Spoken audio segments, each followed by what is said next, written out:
ఇలా కనుక చేస్తే సాంబార్ అద్దరిపోయే టేస్ట్ ఉంటుంది. హాయ్ అందరికీ, నా స్టైల్లో సాంబార్ తయారీ విధానం చూద్దాం. ఎంతో టేస్ట్గా ఉంటుంది. ముందుగా ఉడకబెట్టిన ఈ పప్పు, మనం పప్పుని మిక్సీ పట్టుకుందాం. 2 విజిల్స్ వచ్చేంతసేపు ఉంచుకున్నాను నేను కుక్కర్లో.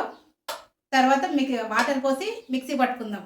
మిక్సీ పట్టుకోవడం వల్ల మంచిగా మెత్తటి పేస్ట్ అవుతుంది కదా, సాంబార్లో మంచిగా కలిసిపోతుంది. సాంబార్ కూడా చాలా బాగుంటుంది మిక్సీ పట్టుకోవడం వల్ల.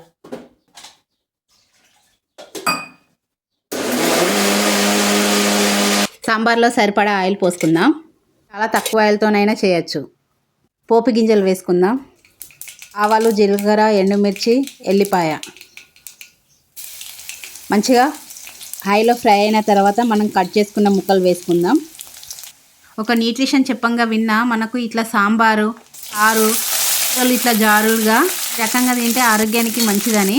తప్పకుండా అందరూ వీక్లీ 2-3 టైమ్స్ సాంబార్ చేసుకోండి, ఆరోగ్యానికి చాలా మంచిది కదా. సాంబార్ ఇలా నేను చూపెట్టినట్లుగా వండుకుంటే ఈజీగా అయిపోతుంది, టేస్ట్ కూడా మస్తు ఉంటుంది. సొరకాయ ముక్కలు ఆరోగ్యానికి చాలా మంచిది. కర్రీ రూపంలో చాలా వరకు ఇష్టపడారు. ఇలా సాంబార్ రూపంలో తింటే సాంబార్లో ఈ సొరకాయ ముక్కలన్నీ మరిగి సొరకాయ తింటే మంచి టేస్ట్ వస్తుంది. నూనెలో ముక్కలు గోలినప్పుడు కాస్తంత సాల్ట్ వేసుకుంటే మంచిగా ఉడికిపోతాయి ముక్కలు. ఈ ముక్కలన్నీ చక్కగా ఆయిల్లో ఫ్రై కావాలి. ఇప్పుడు మెంతాకు సీజన్ కదా, సాంబార్లో మెంతాకు వేస్తున్నా, మస్తు ఉంటుంది టేస్ట్ మెంతాకుతోని. చక్కగా ఫ్రై కానిద్దాం. ఈలోపు మనం చింతపండు నానింది, గుజ్జు తీసుకొని పక్కకు పెట్టుకుందాం. చింతపండు రసం మనం మూత పెట్టి ఉడికించడం వల్ల ఆవిరికి ముక్కలన్నీ మంచిగా ఉడికిపోతాయి. చేసుకున్న 2 టమాటాలు వేసుకొని మంచిగా కలుపుకుందాం. సాంబార్ కాంబినేషన్ కర్రీస్తోని సూపర్ ఉంటుంది. సొరకాయ ముక్కలు ఉడికిపోయాయి. చక్కగా ఉడికిన ఈ సొరకాయ ముక్కల్లో పసుపు వేసుకుందాం. మనం ఎప్పుడైనా కానీ ఉడికేటప్పుడు కూడా కొంచెం పసుపు వేసుకుంటే సాంబార్ మంచిగా కలర్ఫుల్గా ఉంటుంది. పప్పు ఉడికేటప్పుడు కొంచెం పసుపు వేసుకోండి, సాంబార్ మంచి కలర్ఫుల్గా ఉంటుంది, బాగుంటుంది. నాకు ఈ గిన్నె సరిపోదు కదా, ఇందులో వేసేసుకుంటున్నా. ఈ ముక్కలన్నీ చింతపులుసులో వేసుకుంటున్నా.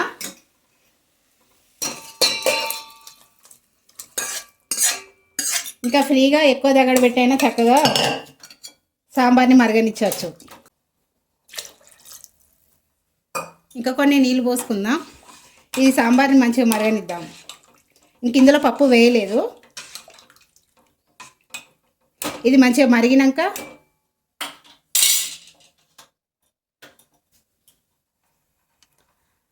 పప్పు వేసుకుందాం. మంచిగా మరిగినాక పప్పు వేసుకుందాం. ఇది నేను దొడ్డుప్పు గ్రైండర్ పట్టుకున్నా, అది వేస్తున్నా. కొంచెం సాంబార్లో ఉప్పు ఎక్కువ పడుతుంది కదా. నేను పచ్చిమిర్చితో చేస్తున్నా. మీరు ఏమన్నా కారం వేసుకోవాలనుకుంటే కారం వేసుకోండి. ఈ టైంలో చక్కగా మరుగుతుంది సాంబార్. ఇందులో తప్పకుండా సాంబార్ పొడి,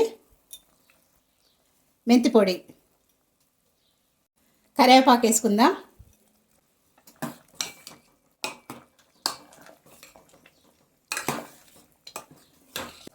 ఇంక ఇందులో మిక్సీ పట్టుకునే పప్పు వేసుకుందాం.